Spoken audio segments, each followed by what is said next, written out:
Voilà. C'est bon? C'est du soft spoken ça? Je baisse le son pour pas que ça soit... Ok. Donc, 20 000 lieues sous les mers.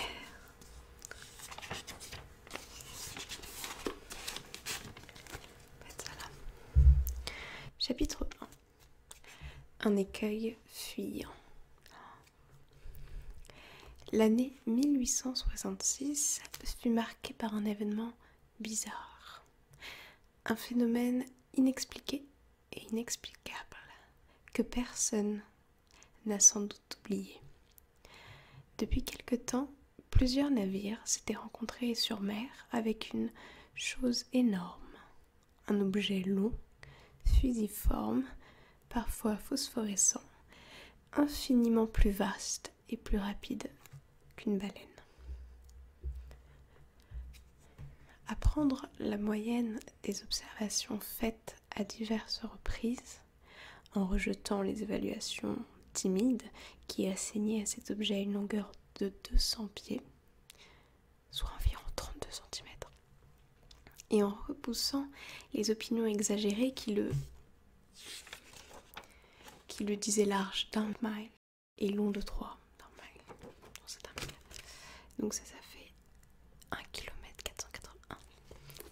On pouvait affirmer cependant que cet être phénoménal dépassait de beaucoup toutes les dimensions admises jusqu'à ce jour par les ichthyologistes.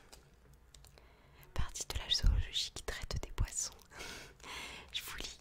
Alors du coup je monte le son. Je vais vous lire les petits astérisques. S'il existait toutefois. Or, il existait. Le fait en lui-même n'était plus niable. Et, avec ce penchant qui pousse au merveilleux, la cervelle humaine, on comprendra l'émotion produite dans le monde entier par cette surnaturelle apparition. Quant à la rejeter au rang des fables, il fallait y renoncer. En effet, le 20 juillet 1866, le steamer, bateau à vapeur, mot anglais. Du coup, je vous le fais en version française ou version anglaise. Governor Higginson de la Calcutta d'accord, en fait c'est son nom, ok. Burnack Steam Navigation Company avait rencontré cette masse mouvante à 5 miles dans l'est des côtes de l'Australie. 15 jours plus tard, l'Helvetia de la Compagnie nationale de Shannon, et pas ASMR Globe, du Royal Mail, marchant à contre-bord dans cette portion de l'Atlantique comprise entre les États-Unis et l'Europe, se signalèrent respectivement le monstre par 40 degrés 15 de latitude nord et 60 degrés 35 de longitude à l'ouest du méridien de Greenwich. Ces rapports arrivaient coup sur coup.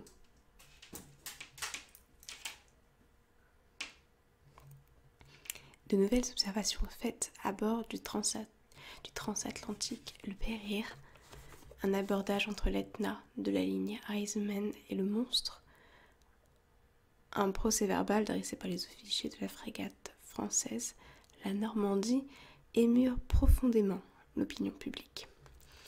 Dans les pays d'humeur légère, on plaisanta le phénomène, mais les pays graves et pratiques, l'Angleterre, l'Amérique, l'Allemagne, s'en préoccupèrent vivement. Partout, dans les grands centres, le monstre devint à la mode. On le chanta dans les cafés, on le bafoua dans les journaux, on le joua sur les théâtres. Les canards eurent là une belle occasion de pondre des œufs de toutes couleurs. On vit réapparaître dans les journaux, à court de copies, tous les êtres imaginables et gigantesques, depuis la baleine blanche, la terrible Moby Dick, des régions hyperboréennes jusqu'au kraken, poulpe géant légendaire, démesuré, dont les tentacules peuvent enlacer un bâtiment de 500 tonneaux et l'entraîner dans les abîmes de l'océan. On reproduisit même les procès-verbaux des temps anciens, les opinions d'Aristote, et de Pline, qui admettait l'existence de ces monstres. Aristote, Pline, naturaliste roman, auteur d'une histoire naturelle pour Pline. Puis les récits norvégiens de l'évêque Pontoppidan, les relations de Paul Hegde, et enfin les rapports de M. Harrington, dont la bonne foi ne peut être soupçonnée, quand il affirme avoir vu, étant à bord du Castillan, en 1857, cet énorme serpent qui n'avait jamais fréquenté jusqu'alors que les mers de l'ancien constitutionnel. Alors éclata l'interminable polémique des crédules et des incrédules dans les sociétés savantes et les journaux scientifiques. La question du monstre enflamma les esprits. Les journalistes qui font profession de science, en lutte avec ceux qui font profession d'esprit, versèrent des flots d'encre pendant cette mémorable campagne. Quelques-uns même, 2 ou 3 gouttes de sang. Car du serpent de mer, ils en vinrent aux personnalités les plus offensantes. Pendant les premiers mois de l'année 1867, de nouveaux faits furent portés à la connaissance du public. Il ne s'agit plus alors d'un problème scientifique à résoudre, mais bien d'un danger réel et sérieux à éviter. La question prit une toute autre face. Le monstre redevient-il eau, rocher, écueil, mais écueil fuyant, indéterminable, insaisissable. Le 5 mars 1867, le Moravien de la Montréal Ocean Company, se trouvant pendant la nuit par 27,30 de latitude et 72,15 de longitude, heurta de sa hanche, partie supérieure de la muraille qui avoisine le tableau, de tribord un roc qu'aucune carte ne marquait dans ces parages. Sous l'effort combiné du vent et de ses 400 chevaux vapeur, il marchait à la vitesse de 13 nœuds, unité de vitesse correspondant à 1 mile par heure. Nul doute que sans la qualité supérieure de sa coque, le Moravien, ouvert au choc, ne se fût englouti avec les 237 passagers qu'il ramenait du Canada. Avait-il heurté une roche sous-marine ou quelque énorme épave de naufrage? On ne put le savoir. Mais, examen fait de sa carène dans les bassins de Radoub, il fut reconnu qu'une partie de la quille avait été brisée. Ce fait, extrêmement grave en lui-même, eût peut-être été oublié comme tant d'autres, si 3 semaines après, il ne se fût reproduit dans des conditions identiques. Seulement, grâce à la nationalité du navire, victime de ce nouvel abordage, grâce à la réputation de la compagnie à laquelle ce navire appartenait, l'événement eut un retentissement immense. Personne n'ignore le nom du célèbre armateur anglais Cunard. Il est anglais. Depuis 26 ans, les navires Cunard ont traversé 2000 fois l'Atlantique. Et jamais un voyage n'a été manqué, jamais un retard n'a eu lieu, jamais ni une lettre, ni un homme, ni un bâtiment n'ont été perdus. Aussi, les passagers choisissaient-ils encore, malgré la concurrence puissante que lui faisait la France, la ligne Cunard de préférence à tout autre. Ainsi qu'il apparaît d'un relevé fait sur les documents officiels des dernières années. Ceci dit, personne ne s'étonnera du retentissement que provoqua l'accident, arrivé à l'un de ses plus beaux steamers. Le 13 avril 1867, la mer étant belle, la brise maniable, le Scotia se trouvait par 15,12 de longitude et 45,37 de latitude. À 4h17 du soir, pendant le lunch des passagers réunis dans le grand salon, un choc, peu sensible en somme, se produisit sur la coque du Scotia, par sa hanche et un peu en arrière de la roue du bâbord. Le Scotia n'avait pas heurté, il avait été heurté, et plutôt par un instrument tranchant ou perforant que contondant. Le capitaine Anderson se rendit immédiatement dans la cale. Il reconnut que le 5e compartiment avait été envahi par la mer, et la rapidité de l'envahissement prouvait que la voie d'eau était considérable. Il fit stopper immédiatement, et l'un des matelots plongea pour reconnaître l'avarie. Quelques instants après, on constatait l'existence d'un trou large de 2 mètres dans la carène du steamer. Une telle voie d'eau ne pouvait être aveuglée, et le Scotia, ses roues à demi noyées, dut continuer ainsi son voyage. Il se trouvait alors à 300 miles du Cap Clear, et après 3 jours d'un retard qui inquiéta vivement Liverpool, il entra dans les bassins de la compagnie. Les ingénieurs procédèrent alors à la visite du Scotia, qui fut mis en cale sèche. Ils ne purent en croire leurs yeux. À 2,5 mètres au-dessous de la flottaison s'ouvrait une déchirure régulière en forme de triangle isocèle. La cassure de la tôle était d'une netteté parfaite, et elle n'eût pas été frappée plus sûrement à l'emporte-pièce. Il fallait donc que l'outil perforant qu'il avait produit fût d'une trempe peu commune.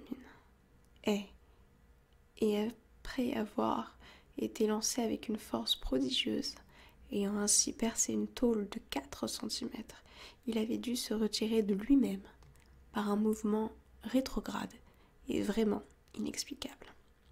Tel était ce dernier fait qui eut pour résultat de passionner à nouveau l'opinion publique. Depuis ce moment, en effet, les sinistres maritimes, qui n'avaient pas de cause déterminée, furent mis sur le compte du monstre. Ce fantastique animal endossa la responsabilité de tous ces naufrages, dont le nombre est malheureusement considérable. Grâce à lui, les communications entre les divers continents devenant de plus en plus dangereuses, le public demanda catégoriquement que les mers fussent enfin débarrassées à tout prix de ce formidable cétacé. C'est tout pour ce chapitre 1. Donc dites-moi en commentaire, je pense que je ferai un sondage, mais à chaque fois je dis ça, je le fais jamais. Dites-moi en commentaire si ça vous a plu, si le soft spoken vous a plu. Est-ce que vous êtes partant pour le chapitre 2?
какие-то легкие.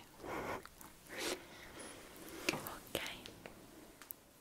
Здравствуйте, дорогие слушатели. Как я уже говорила, я буду двигаться по запросам. И последним запросом было рассказать о том, что у меня сейчас происходит. И что у меня происходило это время, пока я не снимала. Сразу хочу говориться, что вряд ли я буду активно записывать до июня, до середины июня. Потому что сейчас я еще в Англии. И так как я живу со своим парнем, я вообще не бываю одна. Сейчас он отъехал в банк и через 15 минут уже вернется. И я должна успеть записать это видео. Но потом я вернусь в Петербург и смогу записывать чуть ли не каждый вечер. Но, разумеется, я не буду делать это каждый вечер. Не хочу вас натяживать. Что у меня происходило? Ну, я училась. Я сейчас закончила подготовительный курс, называется Foundation. Он подготавливает к университету, то бишь учит учиться.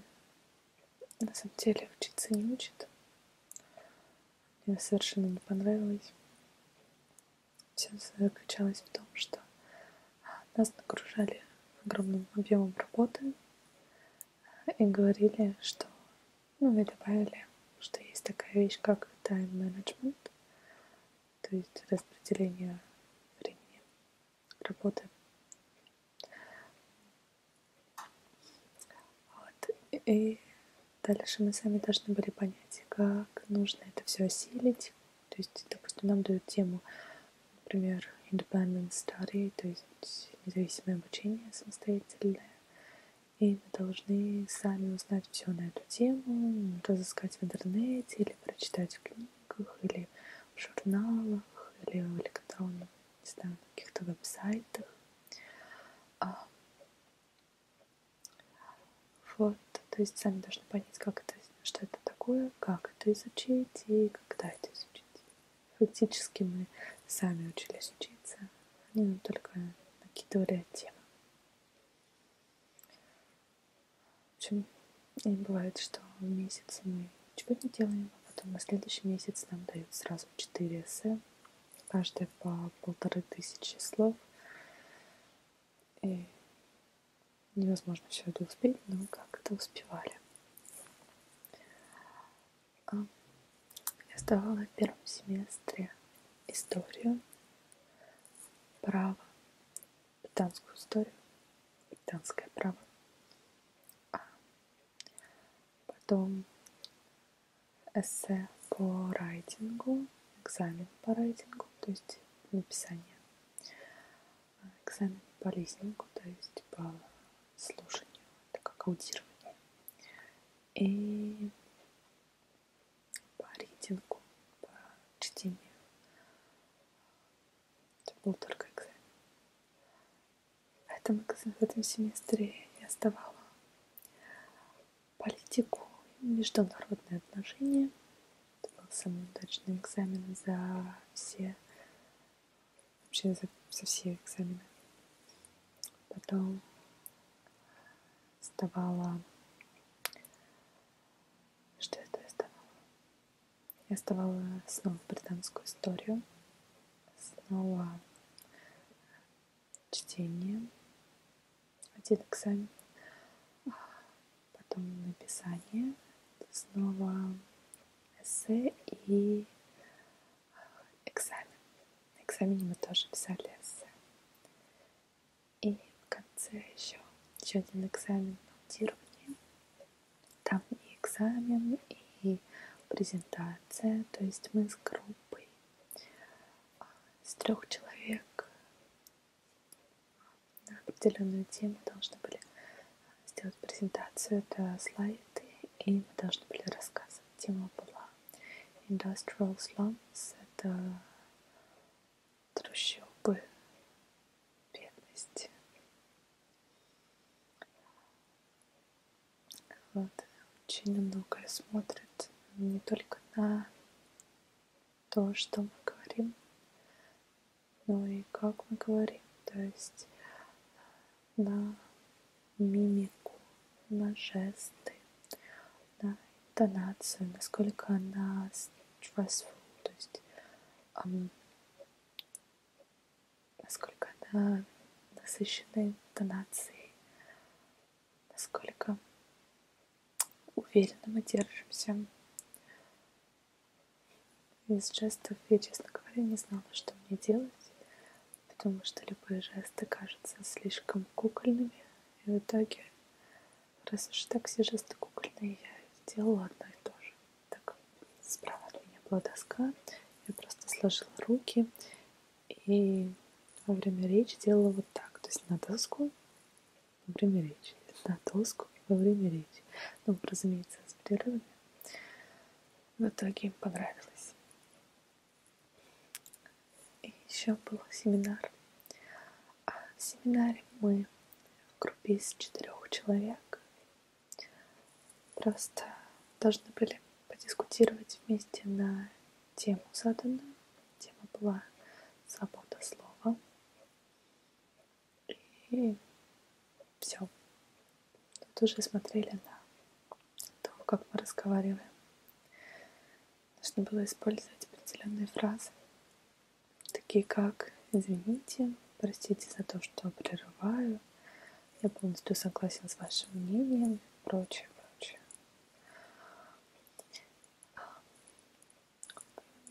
Экзаменов по предметам, то есть экзамены делились на 2 части, на английский и на академик, то есть на предметы. Это как раз история, политика, право. И еще одна история. По каждому экзамену по предмету мы сдавали эссе. Например, по политике нужно было написать 2 эссе. Одно из них нужно было выбрать любую тему, любой конфликт. Я выбрала вторжение советских войск на Афганистан. И второе эссе было уже на заданную тему. И, честно говоря, я не очень хорошо помню. По-моему, это тоже было что-то про вторжение. У меня почти все эссе были на вторжение.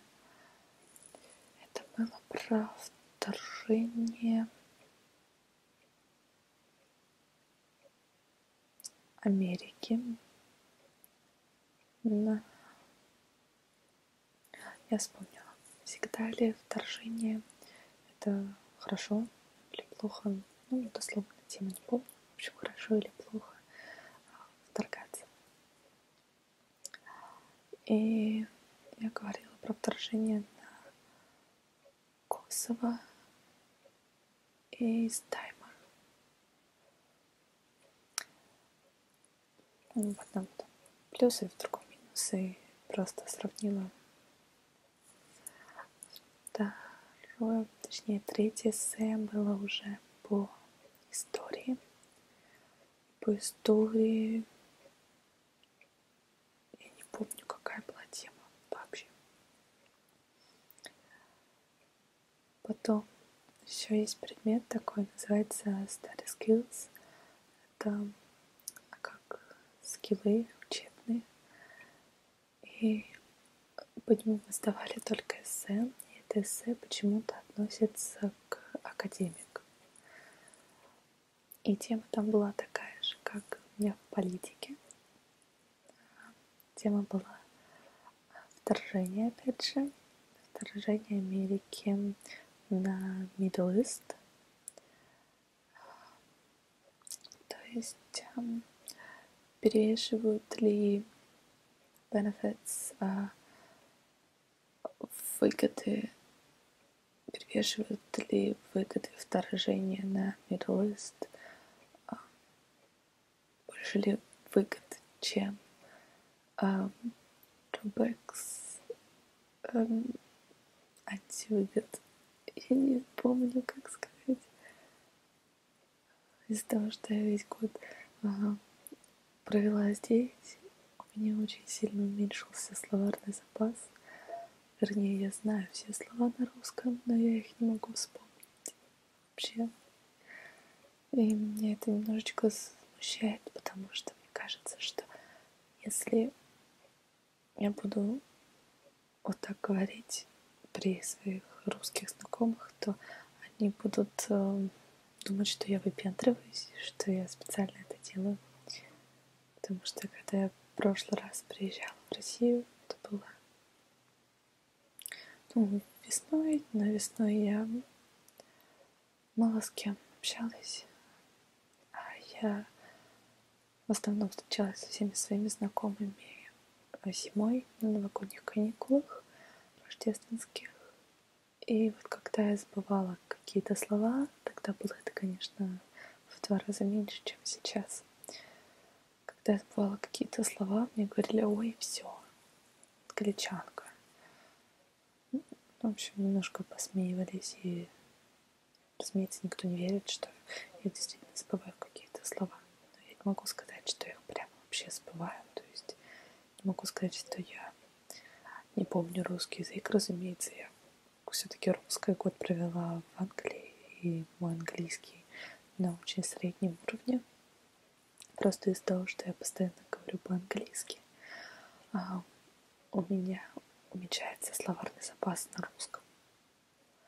И я часто не могу подобрать нужное слово, не могу сразу его вспомнить. Это очень расстраивает, потому что я начинаю чувствовать себя тупой, потому что если раньше я могла выразить какую-то свою мысль достаточно четко и достаточно интересно, то сейчас я говорю как-то криво и обрывисто, что на английском, что на русском. На английском, разумеется, а на русском уже как-то мне не нравится. В общем, единственное, что меня может спасти, это чтение книг, но читать книги я до настоящего времени вообще не могла, потому что времени свободного нет абсолютно. Вот. В общем, сейчас у меня уже каникулы, лето. И я развлекаюсь. Погода решила нас наконец порадовать, потому что до этого был кошмар дикий. До этого во время экзаменов мы идем писать экзамен, а на улице такая погода, что хочется идти на пикник. Жарко, солнечно, все зеленое. Только написали последний экзамен. Все, вот уже последний экзамен. Это аудирование. Мы идем на экзамен, еще жарко, еще тепло, солнечно, выходим, и погода портится. Ровно после экзамена. И дальше где-то вот мы написали последний экзамен, по-моему, 25 августа, где-то тогда. И все, с тех пор до настоящего времени была плохая погода. И вот только сейчас становится лучше. Вчера было очень солнечно, и сейчас уже немного облачно, но тоже неплохо. Ладно, я побежала. Я одолжила фотоаппарат у знакомой. Мой парень будет меня фотографировать, потому что у меня совершенно нет фотографий. Я посмотрела, моя подруга сделала очень классные фотографии, и мне тоже так захотелось. Почему у всех есть, у меня нет? Тем я хуже.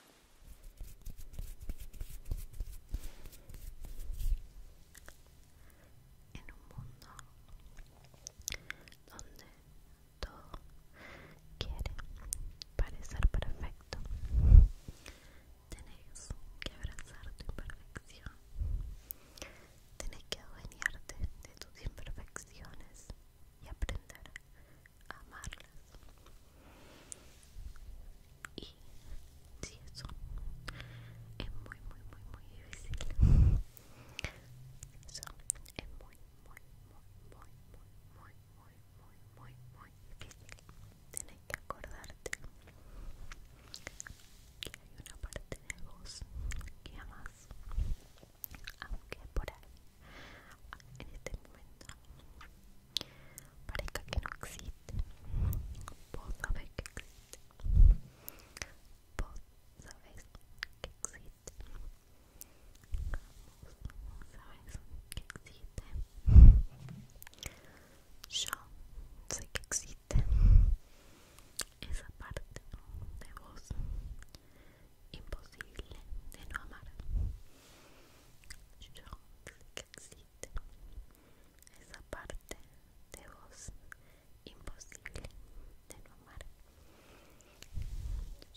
llegué, estoy donde quiero estar. No te aterres cuando parezca que al final te equivocaste. Ese no era el lugar donde querías estar. Al final todo este camino te llevó al destino equivocado. No, no, no, no, no, no, no, no. Ese es parte de tu camino. Esa es parte de tu camino. Todos esos lugares a los que llegaste, que creíste que eran el correcto, y después dijiste, uy, no, no era acá donde quería estar. No es así. En algún momento quisiste estar ahí y lo lograste. Siempre tenés que recordar que lo lograste y ahora vas a ir por tu próximo camino, por tu próxima meta. Y todas las dificultades se van a desvanecer eventualmente. Todas las dificultades te van a llevar a estar en el camino en el que tenés que estar. Y a veces no es el que creemos. Y a veces parece que no llegamos nunca. Pero no.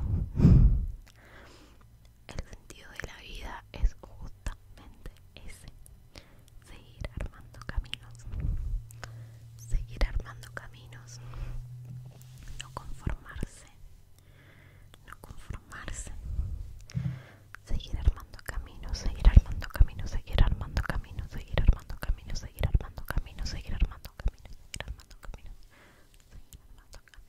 armando caminos, seguir armando caminos, seguir armando caminos, seguir armando caminos, seguir armando caminos, seguir armando caminos, seguir armando caminos, seguir armando caminos, seguir armando caminos, seguir armando caminos, seguir armando caminos, seguir armando lazos, seguir creando lazos, conexiones, conexiones, conectate, conectate, conectate, conectate, conectate, conectate, conectate, conectate, conectate, conectate, conectate, conectate, conectate, conectate, conectate. Seguí armando caminos, seguí estableciendo lazos, seguí creando conexiones. Por sobre todo, intensifica tus sentimientos. Ama, reíte, enojate, sentí. No hagas caso a esta cultura de no ser intenso, de no amar, de no expresarse, de esperar a que te manden el primer mensaje. No pierdas el tiempo.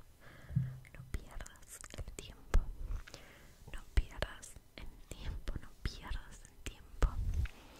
Lucha, ama, enojate, queré, goza, viví. Hay una vida enorme por vivir y el tiempo parece corto y las cosas parecen difíciles, pero hay un camino enorme por recorrer. Hay un montón de lazos por crear. Hay un montón de conexiones por establecer. Hay un montón de personas por amar. Hay un montón de revoluciones que hacer. Hay un montón de cambios para dar. Hay un montón de besos para dar, para recibir, de caricias. Hay un montón de enojos y de sufrimiento por atravesar que te van a hacer recordar que todo lo demás valió la pena, que todo ese sufrimiento vale la pena, porque la otra cara de la moneda es el sol, es un eclipse, son los caminos, son las conexiones, son los lazos, son los planes, las pasiones, las amistades, las conexiones